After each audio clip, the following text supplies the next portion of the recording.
ហើយយើងមានច្បាប់រហូតដល់5គីឡូវ៉ាត់ប៉ុន្តែយើងរកម៉ាស៊ីន5គីឡូវ៉ាត់មិន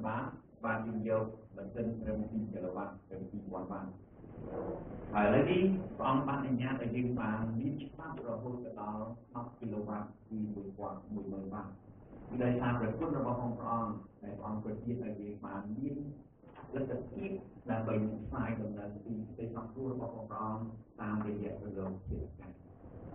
ហើយដូចជាអង្គបងប្អូនបានឮពីបន្តបងប្អូនយើងខ្លះបានចែកចាយកន្លែងខ្លះយើងទៅអត់ដល់ពីព្រោះ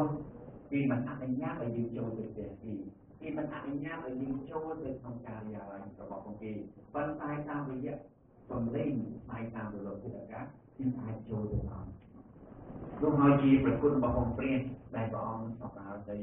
ឲ្យយើងបានមានចំណែកដើម្បីនាំដំណឹងនៃសេចក្តីសង្គ្រោះរបស់ព្រះអង្គទៅដល់អ្នកឯទៀតតាមបំណងដែលហៅទៅព្រះដែលព្រះអង្គបានផ្ដាំ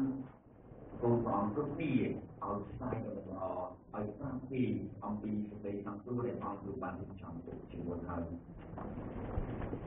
រាល់ពេលវេលាដែលខ្ញុំមានឱកាសដើម្បីទៅរៀនទៅតាមសម័យមួយពីកម្មវិធីផ្សាយដំណឹងល្អប្រចាំសប្តាហ៍ខ្ញុំតែងតែឆក់ឱកាសសួរថាតើមានបងប្អូន